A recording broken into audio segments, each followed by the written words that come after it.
Hello, my name is Janelle Tenhalf, and this is my reflection video. So I started this course with an intro video, so I thought I would end it with a reflection video. I wanted to start by saying that I really enjoyed this course. It was super fun, and I was a little bit nervous about doing a course in the summer because I didn't know what kind of motivation I was going to have to sit down, sit inside, and do work when the weather's so nice and there's the option to go to the river and go for a kayak and do all those things. But I was able to do it, and I found that the course readings and the assignments didn't really feel like work. Like, I actually found them really enjoyable and really helpful and fun. So I am a note taker, so I'm going to be reading from my notebook that I used for this course. And to start off, I was gonna say season one. In module one, we read the core education, or we watched the core education 10 Trend 2020 video. And in that video, they talk about how trends are not predictions, but they're patterns and direction. So we talked about, or we watched about, technology and cultural and economic trends. When I think of trends, I think of like clothing trends. And I also think of like TikTok trends, because they say in here new ways to engage with learners. And what better way to engage with learners than to be up on the TikTok trends? So yeah, that's what I think of when I think of trends. And moving on to module 2, in Alan Luke's critical literacy, he talks, first of all, how cool is critical literacy? I just love it. I actually read like almost all of the not even required readings, just all of them, because I just thought that it was really interesting to learn about critical literacy. But Alan Luke talks about how reading critical literacy is about reading the world. And when you read the words, you are reading different versions of the world. I'll read that again because I'm not sure if I emphasized it properly.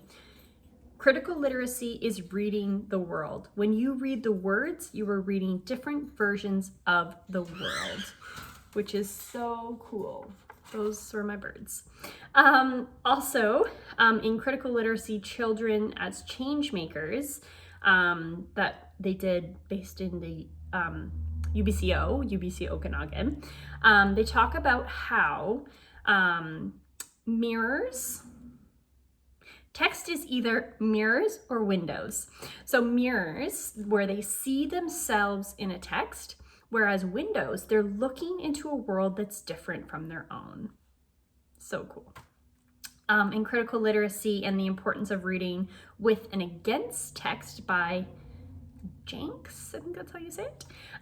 It talks about to read with a text is to understand the positions, follow and engage with the arguments, and be willing to consider their standpoints and ideas.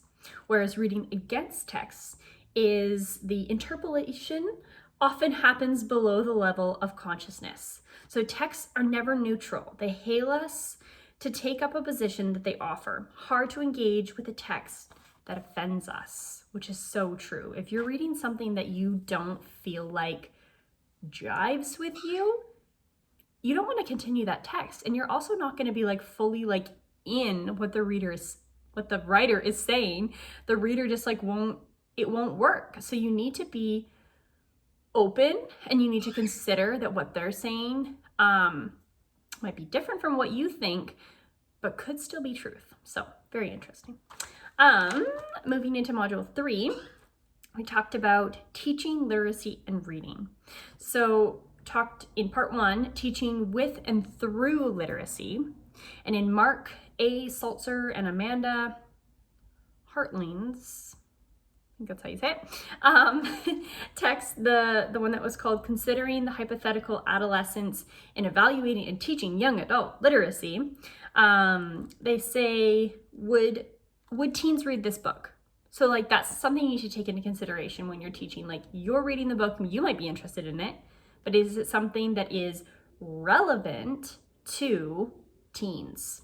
And teens are caught somewhere between childhood and adulthood. What a weird age to be. But we need to approach these youth as complete, complex, and creative people. So true. In Not Reading the 800-Pound Mockingbird in the Classroom by Browse, he talks about the strategy of not reading. Who didn't do that in high school? Seriously, you would go in with a required reading, like you had to read chapter 7 last night. It didn't happen. A lot of the time it didn't happen. It still doesn't happen. They try to convince you that they did read it. They didn't. But basically, they were just going through the motions, but there's very little learning taking place if they are not reading the required reading. So we need to let them come to, sorry, I was reading my notes. We need to let them come to it themselves, or them be interested in it, and it needs to be relevant to them. So they will come to value their own readings. So different things that we can do to kind of encourage that is informal journal writing and discussion, small group discussions, instructor and peer response to drafts, and the quickest way to do well is to read the book. So we need to encourage them to be reading. And one big thing that I find so difficult is to not spend class time recapping the assigned chapters. Because if you recap the assigned chapters, the students are going to learn pretty quickly that by routine, that's what you do at the beginning of class. So why would they need to read the chapters? So don't do that. Also, in part 2 of that same module, we talk about comics. So in Jean Yang's video, Why Comics Belong in the Classroom, comics are a combination of words and pictures, but they were also seen as a way of distracting. So they weren't allowed in silent reading or sold at book fairs, which is so silly.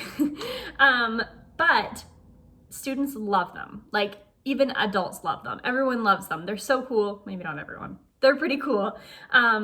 Because, this is my favorite quote from maybe the entire course, is the rate of information flow is firmly in the hands of the reader. Love it. That is so true. So Jean Yang, when he was teaching a course, he talks about this in his video, he had to go do some other work. And so he had filmed videos of himself like talking, and it didn't go over well. And then he created comics, and the students were so obsessed with these comics. Of course, who wouldn't be? And they said that they liked the cartoon me better than the actual me. So yeah, just a different way to connect with kids. And now comics are more widely accepted, which is great.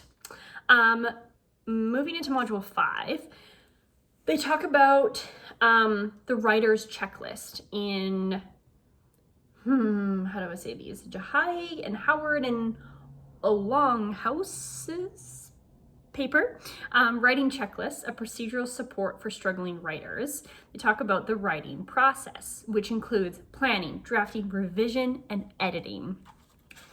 Which I think is so true. You need to have that writing process, because if you just tell a kid to start without giving them a checklist, without giving them requirements or criteria, where do they start? What do they do? So having a writing process and teaching the writing process, so important, as well as collaborating. So we talk about collaborating as well.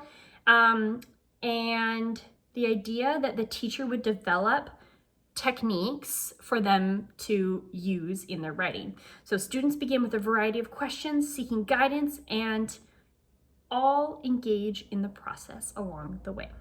In Dr. Carl Lego's 50 Questions for Writing Teachers, some of the most vital questions that I narrowed it down to quite a few, and then for this I just narrowed it down to a couple more. The first one being, am I a writer? Am I a writer? So the students need to be asking this themselves. We as teachers who are teaching this need to be asking that too. And what are the reasons that I'm writing? So I have motivation for writing, but what are my students' motivation for writing? As well as we need to be including free writing and exploratory writing, because that's kind of where people find their passion for it rather than having strict criteria around it. We also need to be creating an environment that motivates and nurtures, as well as making writing fun and playful. And another one was, what habits and where do I like to write? Which is so valid. I love to write outside. I love to be by the ocean or in the forest, and I love to write outside. But where do my students feel that they're in a safe place and the environment to be able to write? In part 2 of Module 5, we talk about pushing boundaries, place-based and poetic writing. I love poetry, as I've talked about throughout this whole course. But they talk about here place-based learning and in empowering learners in place writing across the curriculum by Bridge, place-based pedagogy, and learning about local environments and how this can encourage environmental education and like care for our earth and care for the environment. So very important.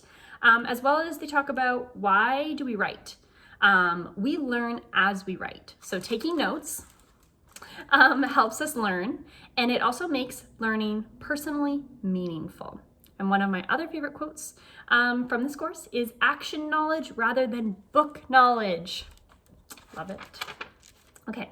Also, which one? An Atmosphere of Possibility, Teaching Creative Writing by Lang talks about how creative writing can re-energize us as teachers. We need to be modeling excitement when we're talking about creative writing. We need to give our students an environment that they are going to love to write and learn in.